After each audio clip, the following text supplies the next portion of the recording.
India movement 1942 के बाद के कुछ डेवलपमेंट्स पर। ठीक है, प्रॉब्लम देश में ये थी कि मुस्लिम लीग का स्टैंड था 1940 के लाहौर रिजोल्यूशन से कि हिंदूज और मुस्लिम जो हैं वो दो सेपरेट कम्युनिटी नहीं, दो सेपरेट नेशन है, और अगर इंडिया को इंडिपेंडेंस मिलती है तो मुसलमानों को क्या मिलेगा। ठीक है, तो they demanded separate state also, तो वो अलग स्टेट मांग रहे हैं। और कांग्रेस जो है वो अभी, क्योंकि क्विट इंडिया मूवमेंट के बाद से ज्यादातर लीडर्स जो हैं वो जेल में हैं। 1939 में कांग्रेस की मिनिस्ट्रीज रिजाइन कर चुकी हैं on the issue of unilateral declaration of Britain as of India as party in the second world war, तो वो भी हो चुका है सारे काम। अब एक डेडलॉक बना हुआ है, ना तो कांग्रेस अपनी तरफ से कुछ कर सकती है क्योंकि ज्यादातर लीडर्स जेल में, और सरकार की मजबूरी ये है कि सरकार जो है वो भी कुछ नहीं कर रही है क्योंकि सरकार सेकेंड वर्ल्ड वॉर में बिजी है। British government second world war में बिजी है और वो पीछे भी प्रपोजल दे चुकी है। हम लोग 1940 में ऑगस्ट ऑफर देखते हैं, उसके बाद क्रिप्स मिशन देखते हैं 1942 में। कांग्रेस कुछ नहीं कर रही है। ठीक है, कांग्रेस उन ऑफर्स को रिजेक्ट कर चुकी है पहले, अब नया मामला है। तो जेल में क्विट इंडिया मूवमेंट के बाद most of the Congress leaders were in jail, ज्यादातर लीडर्स जेल में हैं। अब कांग्रेस के सामने बड़ी मुश्किल ये थी कि करे क्या। ठीक है, ये जो कॉन्स्टिट्यूशनल डेडलॉक है कि ना तो कांग्रेस आगे बढ़ रही है ना सरकार की तरफ से कोई प्रपोजल आ रहा है, अब इस डेडलॉक को ब्रेक करने के लिए एक ऑफर, वो ऑफर चाहिए था, वो प्रपोजल चाहिए था कि वो प्रपोजल कैसे करके आए। वो प्रपोजल 1944 में हम लोग के सामने आया in the form of CR formula.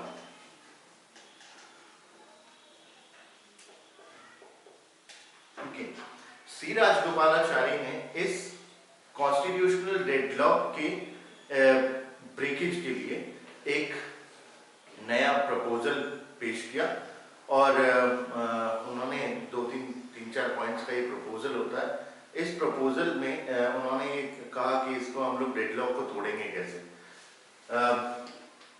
10 जुलाई 1944 को सी राजगोपालाचारी ने एक नया पैम्फलेट पब्लिश किया। The pamphlet was titled the way out. Pamphlet का टाइटल था the way out. The way out, कहां से आउट? ये वे जो था ये उस डेडलॉक से बाहर निकलने का रास्ता था। मोटे मोटे अगर देखे जाए तो द वे आउट में 3 बड़े इंपॉर्टेंट पॉइंट्स थे। प्रॉब्लम क्या थी? प्रॉब्लम ये थी कि मुस्लिम लीग जो है वो अभी अपना स्टांस लेकर के बैठी हुई है कि हम लोग को तो सेपरेट स्टेट चाहिए। अगर इंडिया को इंडिपेंडेंस मिलता है तो मुसलमानों को सेपरेट स्टेट चाहिए। सी राजगोपालाचारी ने इस पैम्फलेट में जो सॉल्यूशन पेश किया था, उस सॉल्यूशन का पहला पॉइंट था कि मुस्लिम लीग, कांग्रेस डिमांड कर रही थी interim government in the centre. उन्होंने CR ने प्रपोज किया कि हम अगर मुस्लिम लीग कांग्रेस के साथ कोऑपरेट करती है in the formation of N interim government in the centre, एक प्रोविजनल गवर्नमेंट बने जिससे सरकार के ऊपर प्रेशर बन सके फॉर इंडिपेंडेंस ऑफ इंडिया। तो सबसे पहला पॉइंट है कि मुस्लिम लीग को कोऑपरेट करना चाहिए with Congress in the formation of a provisional government in the center। Number 1, अगर मुस्लिम लीग ऐसा करेगी तो मुस्लिम लीग को क्या मिलेगा? मुस्लिम लीग को CR ने अपने फॉर्मूले में दूसरे पॉइंट में ऑफर दिया था कि कमीशन बनाया जाएगा जिसमें हम लोग डिमार्केशन करेंगे कि कौन कौन से मुस्लिम डोमिनेटेड डिस्ट्रिक्ट्स हैं इंडिया में, जहां जहां पर मुसलमानों की मेजॉरिटी होगी उन एरियाज को डिमार्केट करके वहां पर हम लोग प्लेबिसाइड करवा लेंगे। पब्लिक ओपिनियन को देखेंगे, लोगों का व्यू क्या है, लोग क्या सोचते हैं। अगर लोगों को अलग होना होगा तो हम लोग उसी हिसाब से उन डिस्ट्रिक्ट्स का फ्यूचर तय कर लेंगे। पहला पॉइंट था कि मुस्लिम league should cooperate with Congress in the formation of an interim government. और दूसरा पॉइंट था इस फॉर्मूले में एक नया कमीशन बनेगा for the demarcation of Muslim dominated districts, और उन डिस्ट्रिक्ट्स में फिर हम लोग प्लेबिसाइट करवाएंगे, पब्लिक का व्यू देख लेंगे एक बारी कि पब्लिक क्या चाहती है और उसके हिसाब से उन डिस्ट्रिक्ट्स का फ्यूचर डिसाइड कर लेंगे। नंबर 3, ये एक इंपॉर्टेंट पॉइंट था। नंबर 3 में सी राजगोपालाचारी ने प्रपोज किया अपने फॉर्मूले में कि अगर ऐसा हो जाता है, अगर प्लेबिसाइट होता है मुस्लिम डोमिनेटेड डिस्ट्रिक्ट्स में और उन डिस्ट्रिक्ट्स वाले ये कह देते हैं कि हमको सेपरेशन चाहिए, अगर अलग होते हैं, तो अगर सेपरेशन हो जाएगा ऐसे मामले में दोनों गवर्नमेंट, क्योंकि अब 2 स्टेट्स बन जाएंगे, एक इंडिया और एक दूसरा वाला मुस्लिम के लिए अलग स्टेट, उन्होंने कहा अगर सेपरेशन होता है तो ऐसे मामले में हम लोग जॉइंटली एक एग्रीमेंट साइन कर लेंगे, दोनों स्टेट्स म्यूचुअल एग्रीमेंट साइन करेंगे जिसमें दोनों के दोनों कहेंगे कि हमारा डिफेंस, कम्युनिकेशन और कॉमर्स, ये 3 डिपार्टमेंट जो है वो एक ही रहेंगे, बाकी सेपरेशन होता रहेगा। तो डिफेंस, कम्युनिकेशन और कॉमर्स, इन 3 डिपार्टमेंट्स को एक ही रखा जाएगा अगर सेपरेशन हो जाती है। सी राजगोपालाचारी ने अपना फॉर्मूला कांग्रेस को पेश कर दिया, बोला कि हम लोग को इंडियन इंडिपेंडेंस के लिए ये करना पड़ेगा। नंबर 1, मुस्लिम लीग कांग्रेस के साथ कोऑपरेट करे in the formation of provisional government at the centre. Number 2, formation of a commission for demarcation of Muslim dominated districts, and then these districts in the northwest and east should decide by plebiscite their future. And number 3, in the event of separation, agar separation ho jata hai, then both the government should enter into an agreement mutually safeguarding defense, communication and commerce. ये formula लेकर के CR ने वो दे दिया कांग्रेस को उन चीजों में कोई भी बुराई नहीं लगी, क्योंकि कांग्रेस पहले से डिमांड कर रही है कि एक प्रोविजनल गवर्नमेंट सेंटर में फॉर्म होनी चाहिए।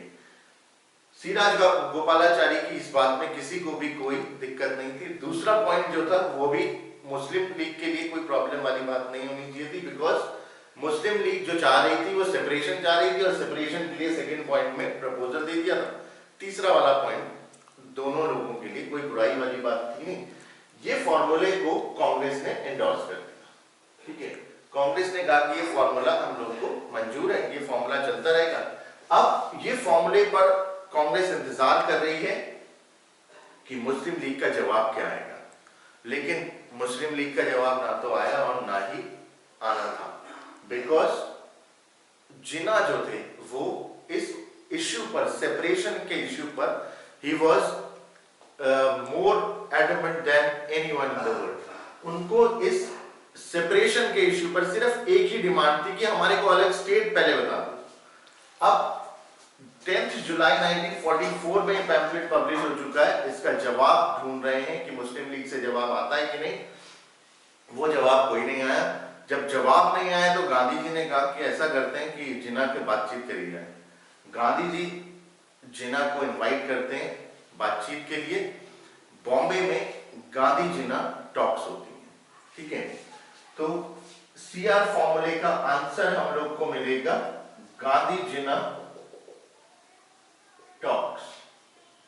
बॉम्बे में जो हो रही थी गांधी जिन्ना टॉक्स 9 तारीख से लेकर के 27 तारीख सितंबर 1944 में, ठीक है। इस गांधी जिन्ना टॉक्स में गांधी जी ने जिन्ना को यह समझाया कि देखो, आपकी डिमांड है सेपरेशन की, आपको सेपरेशन के लिए हमने सीआर फॉर्मूले के सेकंड पॉइंट में कह दिया है कि जो भी मुस्लिम डोमिनेटेड डिस्ट्रिक्ट्स होंगे नॉर्थ वेस्ट में, ईस्ट में, जहां पर भी है उसका डिमार्केशन करके हम लोग वहां पर प्लेबिसाइट करवा लेंगे।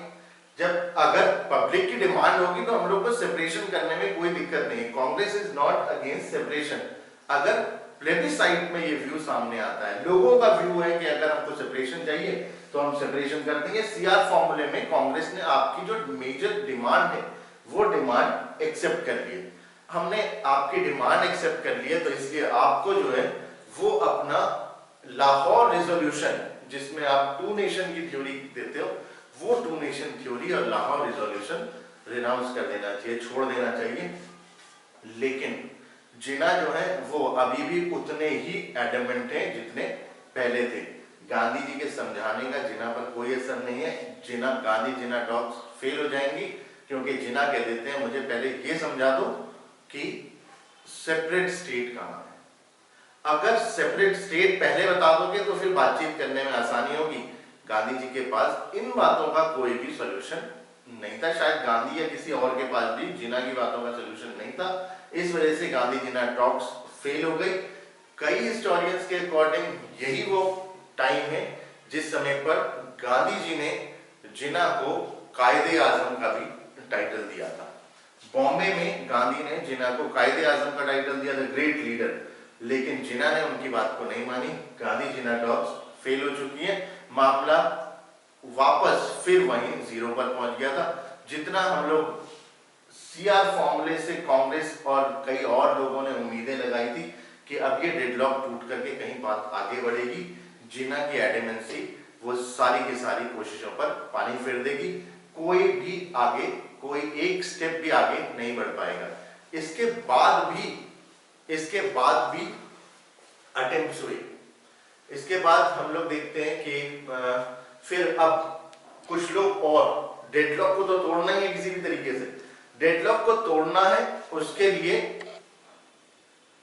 कोशिशें बंद नहीं हो जाएंगी। सीआर फॉर्मूला रिजेक्ट कर दिया है जिन्ना ने, गांधी जिन्ना टॉक्स फेल हो चुकी हैं, लेकिन ऐसा नहीं होगा कि अब कोई कोशिश नहीं करेगा। कोशिशें होंगी हम लोग के पास in the form of Desai Liaquat pact. Liaquat Ali Khan Muslim League के रिप्रेजेंटेटिव और कांग्रेस के रिप्रेजेंटेटिव के तौर पर भूला भाई देसाई ने अपनी तरफ से एक इनिशिएटिव किया। पेशावर में दोनों लोग मिले और दोनों लोगों ने बातचीत करी। बातचीत के बाद 22 अप्रैल 1945 को देसाई लियाकत पैक्ट साइन किया गया। लेकिन मुश्किल ये थी, ये पैक्ट में कोई बुराई कोई नहीं थी। हम दोनों ने कहा था कि हम लोग कांग्रेस मुस्लिम लीग दोनों मिलकर के प्रोविजनल गवर्नमेंट फॉर्म करते हैं और सेंट्रल एग्जीक्यूटिव में मुसलमानों और हिंदुओं की दोनों की बराबर प्रोपोर्शन में मेंबरशिप होगी। साथ ही साथ रिप्रेजेंटेशन देंगे, सिखों को रिप्रेजेंटेशन देंगे, डिप्रेस्ड क्लासेस को। इस बात में किसी को कोई दिक्कत नहीं थी। लेकिन ये दोनों का ही, सिर्फ भोला भाई देसाई और लियाकत अली खान का इनिशिएटिव था। ये पैक्ट की इंपॉर्टेंस हिस्ट्री में इस वजह से नहीं मानी जाती है because this pact was never endorsed by Congress और मुस्लिम लीग। ना तो कांग्रेस ने ना मुस्लिम लीग ने कभी भी इस पैक्ट को, देसाई लियाकत पैक्ट को, जो पेशावर में 22 अप्रैल 1945 को साइन किया गया था, इस पैक्ट को कभी भी कांग्रेस न मुस्लिम लीग किसी ने भी रेटिफाई नहीं किया। इस वजह से इन दो लोगों का ये इनिशिएटिव ये भी पानी में चल गया। तो क्विट इंडिया मूवमेंट के बाद जो उम्मीद बनी थी कि डेडलॉक टूटेगा, सीआर फॉर्मूले से टूटेगा, उससे कांग्रेस ने एंडोर्स किया लेकिन मुस्लिम लीग ने उसको भी रिजेक्ट किया। गांधी जिन्ना टॉक्स फेल हुई और उसके अलावा देसाई लियाकत पैक्ट को कभी भी कांग्रेस ना मुस्लिम लीग किसी ने भी एंडोर्स नहीं किया। और इस वजह से हम लोग हिस्ट्री में फिर वहीं पर पहुंच गए थे जहां से शुरुआत हुई थी। क्विट इंडिया मूवमेंट के बाद जो डेडलॉक था वो डेडलॉक अभी भी बदस्तूर जारी है। ठीक है, और इससे रिलेटेड जो भी और इंफॉर्मेशन होगी वो साइट नीचे में हम लोग को मिलेगा। Thank you.